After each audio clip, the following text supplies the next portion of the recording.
Okay, today we are looking at the top 24 dynasty players if you are in a one quarterback format. So Here it's we going go. to be a lot less quarterbacks. We're going to break it down from early first to late second round startup That's right, value. baby. Do us a favor, drop a like to show some support. Subscribe if you like dynasty content. And all you one quarterback gang crazies out there, I want you to comment down below one quarterback gang. Gang, Or I gang. want you to tell us as we're going through this video, hey, who is not there that should be there in your opinion? Speaking of one quarterback rankings, superflex rankings, best ball, redraft, etc., All the you can best. find all of that from us as well as some of the best people in the industry over on flockfantasy.com/land. If you use our code LAND, LAND, you will get 30% off your subscription. Go check it out. Free 2-day trial. That's I right. promise you're going to love the site. But let's go ahead and get to it. We're going to go player by player. A lot of people have enjoyed that player by player format. Yeah, let's continue it. So again, early first is the 101.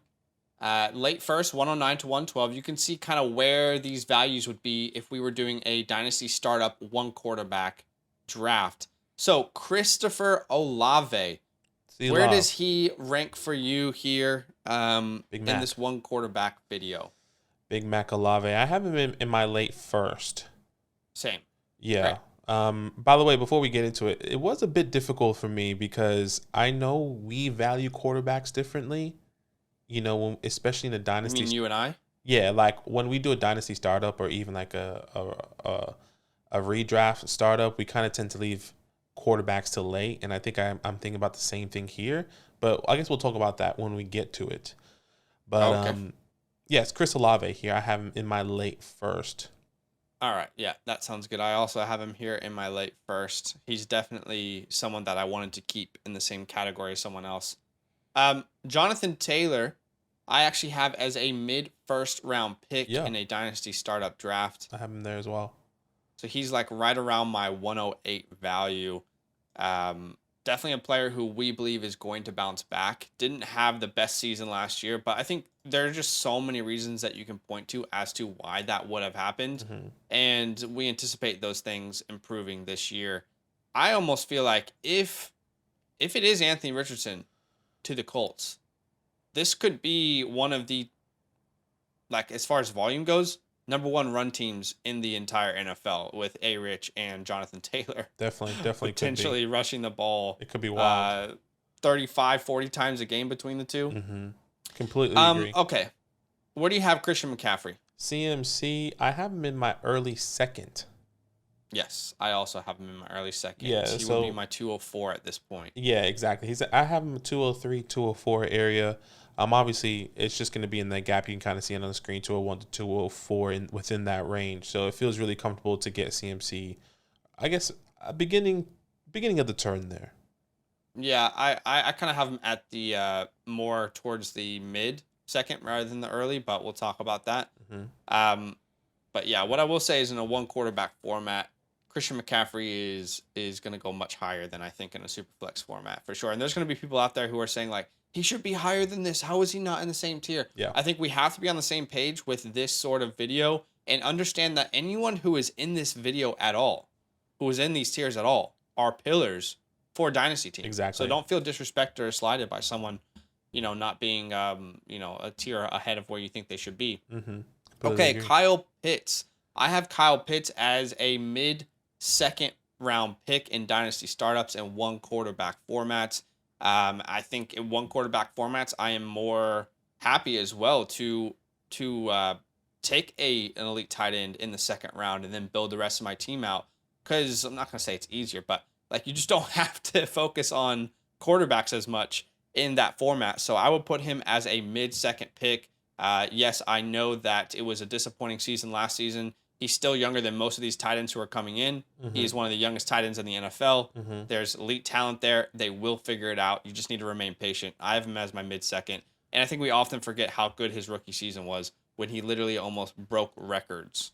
Yeah, I have him in the late second for me. And I think this is where we see differently about how to build a dynasty startup. Where you want to go, where you want to target first. So I do have Kyle Pitts in my late second, still putting kind of the respect on his name, even having him in my top 24, because I think the way I would build it would just be completely different. But we're just going based off player profile and what we project these guys to be. But for me, it would be a late second.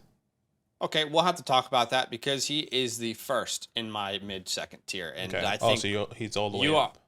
Yeah, exactly. I feel like we're kind of the two different sides of this argument because to me, I think he's massively undervalued right now, and I think people are the recency bias is really strong. But I'll be happy to leave him there, and then we will figure it out later. Sure.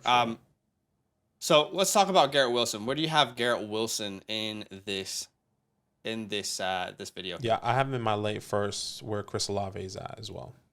I'm happy with that. And all I've wanted the entire offseason is for Garrett Wilson and Chris Olave to be given equal respect, not just Garrett Wilson. So I'm more than happy with this. There were some reports today, by the way, that I don't think it ever happens because Aaron Rodgers has been so vocal on it, but they're saying there's no timeline for the deal. Right. The Packers don't necessarily need a first-round pick. And then Green Bay saying he could return. All options are on the table. That's what I've been saying. Like, just because Aaron Rodgers says that he wants to go there and he's going to play for the Jets doesn't mean he's going to. The Packers don't have to send him. Like, if Packers can come back and say, you know what? Actually, we don't want to trade Aaron. That's literally what they could say. So a lot of people believe what Aaron could say is, I'll retire then. Yeah. And you'll get nothing for me. Unlucky for the Jets who spend all this money. I don't think that the Packers have that kind of leverage. I would just say unlucky for the Jets who spend all this money getting all these people. Well, really just Alan Lazard, MVS, whoever else that they were trying to get to acquire Aaron Rodgers. Yeah. It's just unlucky for them. I think Aaron has the most leverage here. I mean, he can say to the Packers, I personally don't see a scenario in which he plays for the Green Bay Packers again. I think that line has been very precisely drawn by both sides. So, I mean, what the Packers just want him to retire, not get any value for him? I don't think they have the leverage personally. I think, they can just say, like, we want to keep him, then Aaron has to retire, and then he goes out of retirement. It's just going to be like, okay, just say that you're gonna leave. Or you want to be traded. But I don't know. That's how I'm seeing it. Okay. Where do you have Mark Andrews here? He's also a guy I have in my late second. I have him in my late second as well. I think he's a really difficult player to evaluate now, given the recent news of Lamar Jackson, because we heard the rumors going around that there were reports that Lamar Jackson wanted to be traded. We didn't hear that from the direct source. And today we see Lamar tweet out and say, yeah, I requested a trade at the beginning of this month. That was legit. That was real. And the way he's phrasing it is like, I don't want to play for this team ever again, basically. Like, I love you guys, but I'm out. Which is the first time we've heard that. Which makes it difficult to value Mark Andrews because will he have that same connection with a quarterback going forward? Yeah. It's tough. And I don't know what type of market the Ravens are in. They're not in a position to get a quarterback as well in the draft. I think they're in the mid range. I feel like they're 20th pick or 19th pick around there in the draft. So it is tough, and you kind of have to. We're going to see Mark Andrews' value drop significantly in the next couple of weeks, maybe over the month before the NFL draft, until we understand where this quarterback situation is going to be for the Ravens. But at the moment, Lamar's still there, and he's a late second. So you got to kind of put respect on his name, I guess. Yeah, at the moment, I'm just looking at ESPN's depth chart, which might not be updated, but Tyler Huntley looks like the only other quarterback on the roster. And I think he might be a free agent. I'm not even sure. So they had the 22nd pick, by the way, in this draft. I don't think they can move so far up to get a quarterback. Even if they were to move on from Lamar, I don't think that quarterback would be addressed this season as much as they would want to. Just feels forced at this point. Because I think that most of that building expected Lamar back, and I don't think they expected him to take this stand. So anyway, I will say I am willing to move Mark Andrews if I get really good value. I just think after that report, I'm thinking like 105 in a first round pick, 105, 106. I'm thinking pivoting to a Goddard, a Kittle, a Kyle Pitts if you can. I obviously would prefer that personally. There's a couple names out there that I'm kind of drawing a blank to. But if I can pivot and get some draft capital in return, I think I'm doing that right now. And there might be people who just in your leagues aren't as caught up with this sort of news. You could regret moving him, but there's a huge risk reward here because if Lamar's not there, it's really difficult to project Mark Andrews just automatically finishing as a top 2 tight end in redraft leagues this year just because he's Mark Andrews with no Lamar. Yeah, completely agreed. Like the tight end position in Baltimore is impacted way more by quarterback play than wide receiver, is what I'll say. Yeah, I mean, yeah, I think we can finish it there. I'm very interested to see if he does walk and how that works with Tyler. We've seen a little bit of success with Tyler Huntley, with Mark Andrews, but not the way it was with Lamar Jackson. So definitely tear down when it comes down to production with Tyler Huntley. Okay, I got Jackson Smith-Njigba as a mid-second round pick. Yes, I have him there as well. Really love Jackson Smith-Njigba. He's my wide receiver 1 all offseason, and I think that the testing now, I think people feel comfortable also being in that place where they're like, yeah, actually, this guy's pretty good. He's been good. He's been elite, and he's one of few can't-miss prospects in the class for me. Next, Agreed. we have A.J. Brown. Where do you have A.J. Brown? I have him at mid-first. Same. Yeah, that's kind of how I would value him too. Yeah, I think he's kind of going like 105, 104-ish. Yeah. I think he's a top guy on that tier for me personally. So same. He feels really comfortable going there. There are some people out there who are advocating to sell high on A.J. Brown, to which I would reply, why? Still a young player, connected to an incredible offense with a quarterback that has proven to make him very fantasy relevant. And maybe you guys can give me some information as to why some of you feel that way. It's time to sell high on A.J. Brown. Well, look, I know the best sell highs are the ones that aren't obvious, but tell me, like, what am I missing? This is a pillar for your dynasty team. Unless you can drastically upgrade a need that you have in a different area, then I'm holding A.J. Brown. I think it's because of how high of a finish and how high of a standard that this team was last year. They had a really good defense. They had really good weapons all over on offense. And for them to repeat that, for Jalen Hurts to do that, for A.J. Brown to do that, it's going to be difficult in their mind. I think I'm just speaking. I'm not saying this is what I believe. This is what I believe. Other people are saying this is why you should be selling A.J. Brown.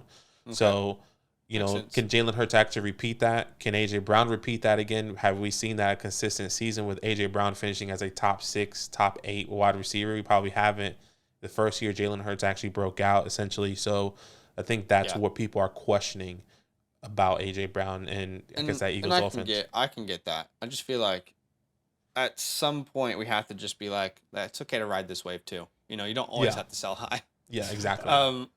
Okay, Amon-Ra St. Brown. Where do you have Amon-Ra? I have Amon-Ra in my late first. So, with Garrett Wilson, Chris Olave. I would have him as the beginning of my early second. Okay, so he's the end of my late first.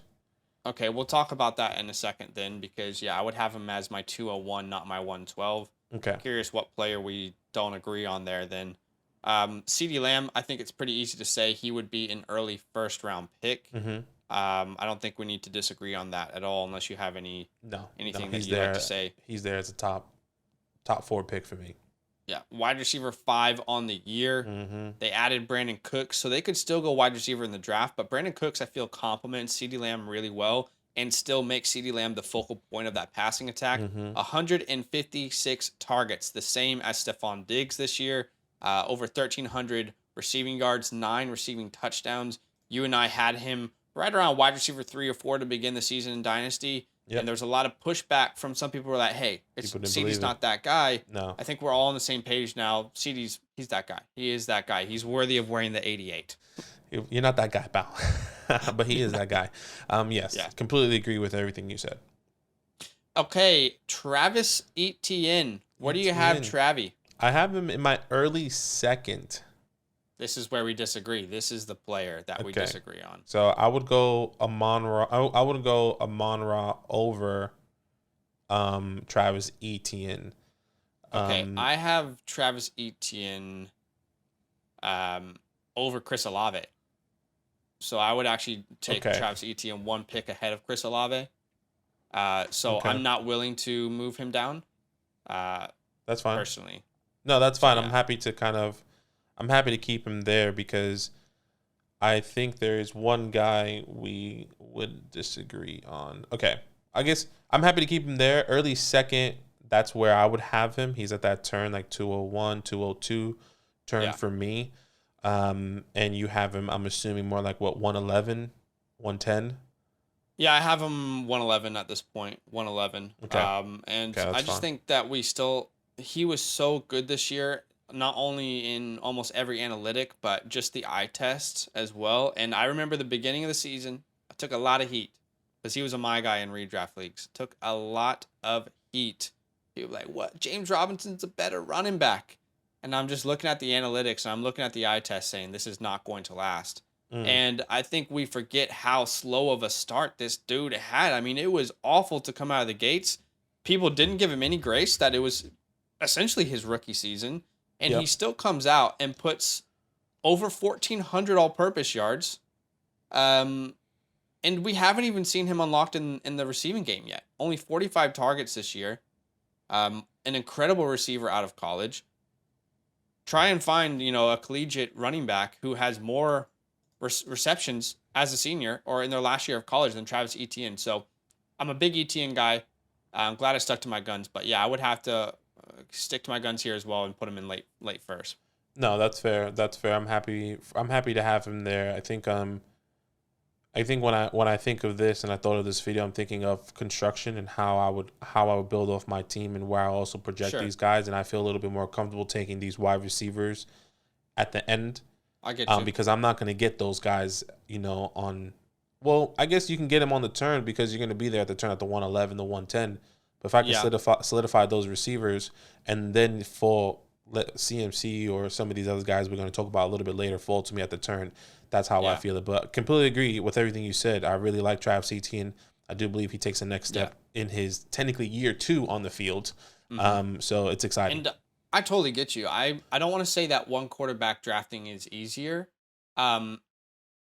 When you don't have to worry about your quarterback too, I feel like there are a lot of different moves that you can make. Yeah. Like quarterbacks go so late in a one quarterback and they're quality quarterbacks, which is why I prefer Superflex. And again, there's no disagreement here with one quarterback. We love you guys. But I just feel like Superflex, it puts an emphasis on the most important position in the NFL, which is quarterback. I mean, we were talking about one quarterback rookie mocks, Badaki, and we're talking about these.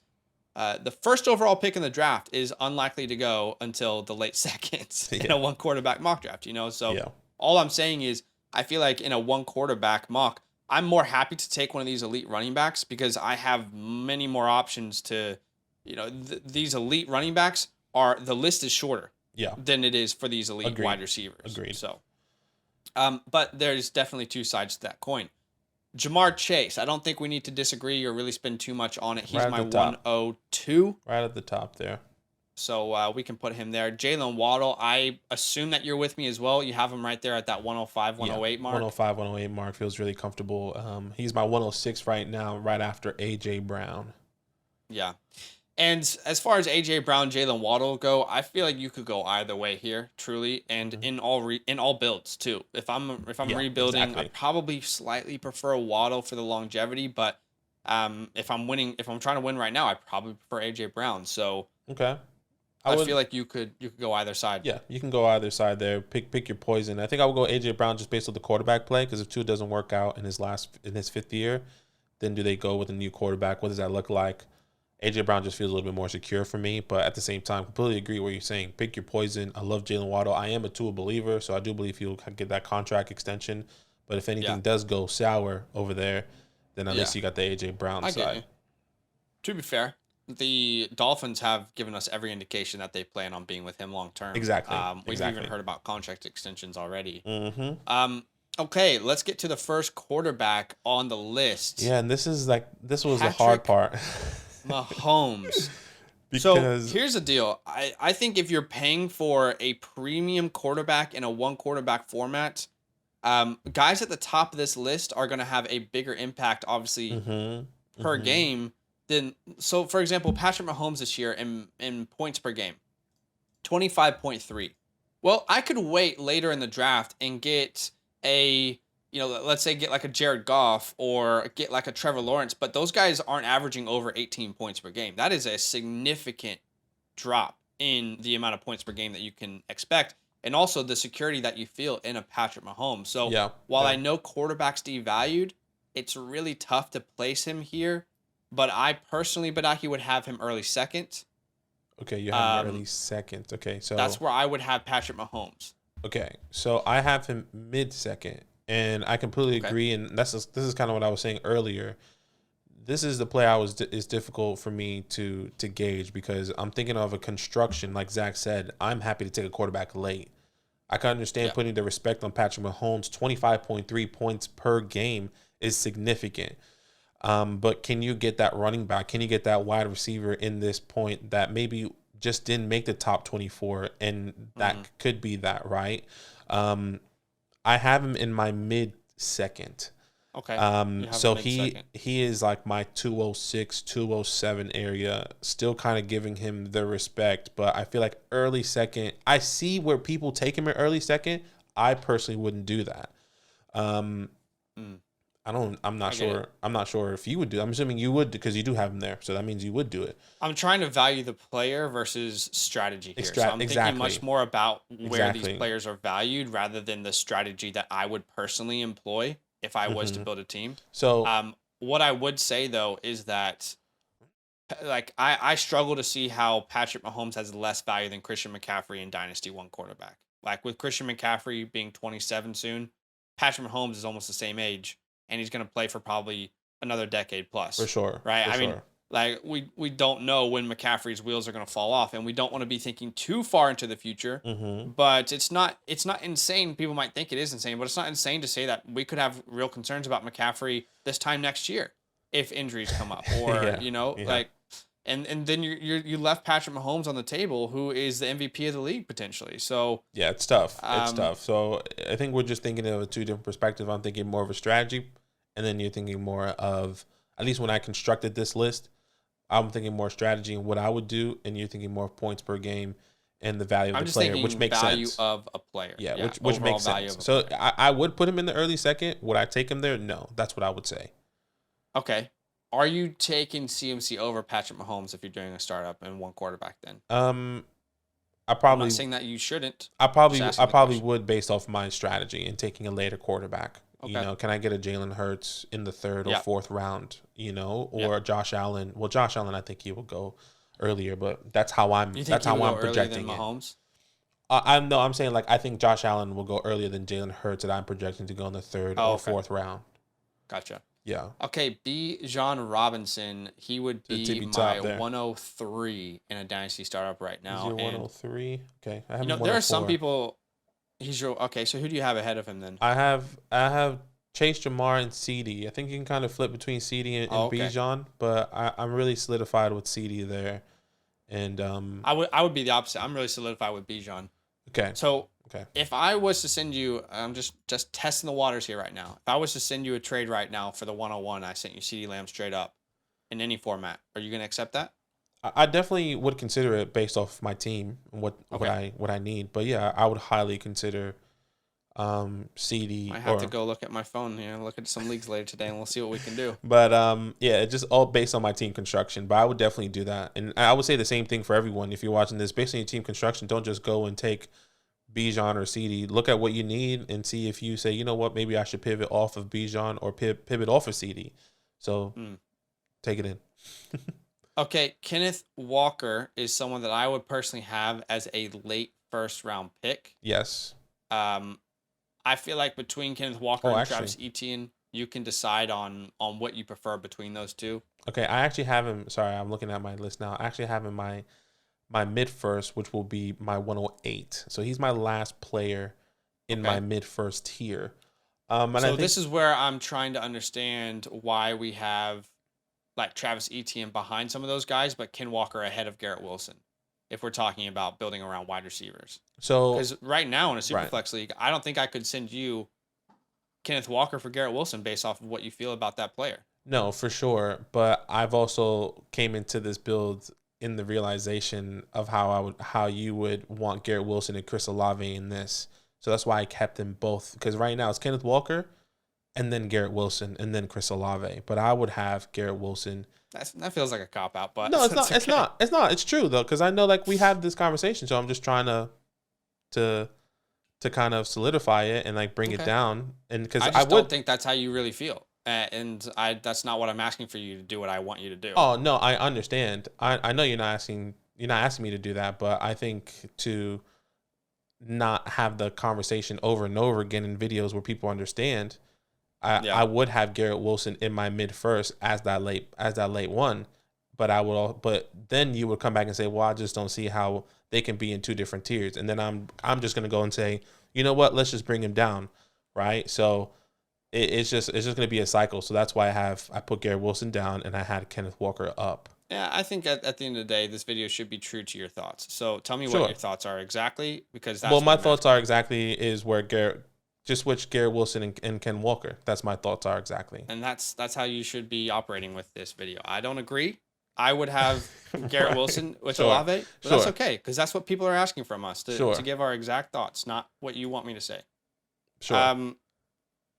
I don't have Quentin Johnson ranked. I'm assuming you do. If he's your wide receiver one, I don't. He wouldn't be.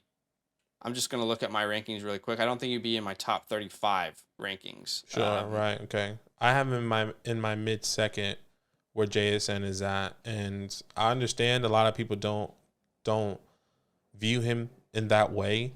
I do. And I know you can probably even get him later. I'll be completely honest. You know, we've done a lot of super flex leagues where I would take him in the third, where you can get him in the fifth or sixth round. And this is probably going to be the exact same thing here. This is where I value Quentin Johnson. I believe in him. I believe in, you know, his abilities and his skills and what he can be in the NFL. No, there's a lot of uncomfortability, if that's a word, you know, of what they project Quentin to be, and he's probably not the smoothest. He's probably not everything compared to what Jackson Smith and Jigba is, but my projection for Quentin is to be a top guy in this league, so I do have him in the mid-second. So I feel really comfortable having him there, but I'm not sure where you said you have him outside 34, so that's a big difference. I wouldn't have him in my top 35, but I was willing to give you Quentin Johnson because, again, I like to meet you in the middle. That's why I want to hear your exact thoughts. Sure. So let's put Quentin Johnson there. Again, I wouldn't have him there, but that's okay. And maybe people can let us know in the comments. Like, how do you feel like Quentin Johnson should be in the top 4? Top 24. You guys let us know. All right. So T Higgins, where do you have T Higgins here? T Higgins, I have in my late first. Okay. we have got to put someone in this early second. I would have Travis Etienne in my early second. So that's the difference. I would have Amon-Ra and T Higgins in my early second. So I would ask you to choose between one of these two players then. If I'm putting Garrett Wilson up, I'm meeting you there. I'm putting Quentin here, so meet me halfway. I will put T Higgins down. Okay. We gotta draw the line somewhere, you know? Sure. Right. Okay, Joe Burrow. Do you have Joe Burrow in your top 24? I don't. Just wanted to ask the question. I don't have Joe Burrow in my top 24. Yeah, and I think this is where it gets difficult to value these elite quarterbacks in a dynasty one quarterback startup draft, because you're right. You and I probably would not draft Joe Burrow in the top 24 because you can get quarterbacks so easily in this format. Yeah. I wouldn't put Joe Burrow here. I think it would be, if I had to choose a quarterback, it would be Josh Allen. Okay. But Joe Burrow wouldn't be in my top 24. I think Josh Allen can squeeze into the top 24 depending on the construction. Well, let's leave Joe Burrow out of it for now then, and we'll talk about him later. Justin Jefferson, the 101 for me. I assume he'd be the 101 or 102 for you. Yeah, agreed. Breece Hall, I have as a mid-first round pick. I would have him right ahead of Jonathan Taylor. He is my RB2. No, I'm not worried about the ACL. I believe in the talent long term. And I'm really excited about the potential of what that offense could be when Breece Hall is healthy and ready to be back. Yep. Where do you have him? Yeah, I have him in my mid-first as well. Okay. Devonta Smith. I'll cede to you here. Where do you have him? I have Devonta Smith in my mid second. That's where I have him. So this is where we would disagree. I have Devonta Smith as the beginning of my late second. I have Kyle Pitts as the beginning of my mid second. Yeah. So why don't we meet in the middle there, and we'll put both of those players in that tier. Yeah, happy to do that. DK Metcalf. I have DK Metcalf as a mid second pick. Okay. I'm guessing you have him late second. I have him late second, exactly. See, this is where it's tough because if you give me the option between DK Metcalf and Devonta Smith, for me, it's no brainer. I'm going DK Metcalf. Yeah, and that's something that I learned, as I was doing this video, is if I want DK or Devonta Smith, and I'm squeezing more towards Devonta Smith. I know Gino got the extension. DK Metcalf is there, and they're probably going. I mean, a lot of people saying they're going to draft another quarterback. A lot of people saying they're going to draft another wide receiver. What if that is a JSN? What if that is a Quinton? Whatever the case may be for Seattle. So I'm kind of projecting him to go down, where I feel really comfortable with Devonta Smith and Jalen Hurts, because these are two guys, Jalen Hurts and Devonta Smith, that I was projecting last year to take the big step, and we saw that.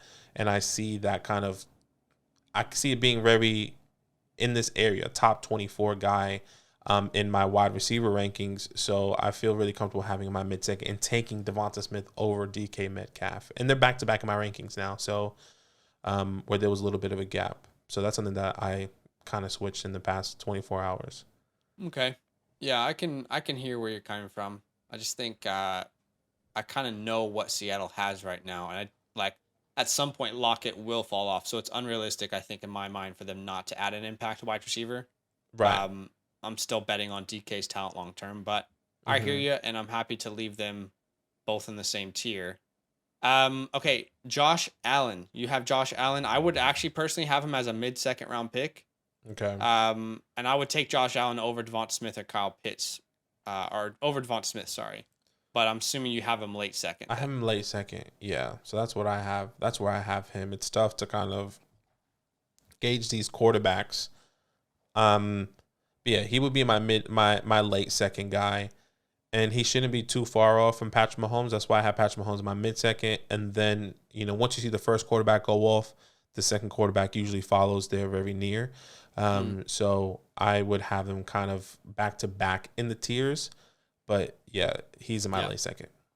Okay, Drake London. Drake London, for me, he is the name actually that I have been battling internally with on Devonta Smith. Do I want Devonta Smith? Do I want Drake London? All signs analytically point towards Drake London being elite. And he looks like a true dominant wide receiver one in the NFL. That's where I am currently battling. But I know that you don't feel that way. You would have Devonta Smith ahead of him, like clear cut. For me, I still have Smith ahead right now, but I don't think it's as clear cut. I think that line is a little more blurry for me. But I have him as a late second round pick here. Yeah, I have him in the late second as well. Okay. Jahmyr Gibbs would be a late second round pick for me. Yeah, he would. He kind of fits in like this weird space as well, because I'm kind of torn. And now actually realizing here we don't have Saquon Barkley. Maybe that's somebody we can talk about as well. I was kind of torn between Jahmyr Gibbs and Saquon. They are back-to-back in my rankings. I think he falls right in and right outside, depending on how you really want to view Jahmyr Gibbs and where this draft capital is going to be. So I do have him also in my late second. And these are guys, once again, guys that I can see come in and out of the top 24, depending on the draft capital. Yeah, I have Saquon back to back. I just didn't know you had him in this video. Otherwise, I would have added him. No, I actually don't. But I have Jahmyr Gibbs. That's another thing. One thing I realized yesterday is that I moved Jahmyr Gibbs one spot up, believing in the longevity. A younger guy going to go to a top team. I'm projecting that. I still believe in Saquon. He's my guy. We all know that. But if I am building a team, I'm going to go with youth. And where I'm projecting Jahmyr Gibbs to go. If he goes to the Chargers, if he goes to the Chiefs, if he goes to the Eagles, I think I'm taking Jahmyr Gibbs over Saquon if he lands on any of those teams. And that's why he was squeezed into the top 24. So that's kind of where I'm projecting. Yeah, I have Gibbs one spot ahead of Saquon right now as well. Just would prefer to ride that rookie contract. And I think at the end of the day, some people might not believe Jahmyr Gibbs is this type of talent. If you don't, then you're going to be screaming at your screen right now. How could you have Saquon? Like, it's so much easier to have Saquon Barkley, who was held in such high regard ahead of Jahmyr Gibbs, than to try and project what Jahmyr Gibbs will be. So I understand. But again, it's just one spot difference. So do you have anyone else in this list? This is where my list would probably end. This is where it would end. I just think, remember, guys, this is fluid. So if you're seeing 105 to 108 and you're seeing, well, there's 5 players there, it's fluid, right? They can bounce back and forth. They can go up and down however way you want to see it. So just keep that in mind. Don't think that, well, it doesn't make sense that you have 5 players and there's only 4 spots. So yeah. I think that's because you and I had to agree on certain things, which is just part of this process. Exactly. So anyway, that is it for today, guys. Thanks for watching. Hope you enjoyed it. Comment down below. Let us know what you agree or disagree with. And we will see you guys in the next video. Drop a like. Come on. Subscribe if you like Dynasty content. And we'll see you very soon. All love. Now that those idiots are done talking, who needs some rankings? Hell yeah, I need some rankings. Then use promo code LAND, L-A-N-D, for 30% off any membership at flockfantasy.com. Oh. It's so easy. Even your grandma could scan that QR code right there.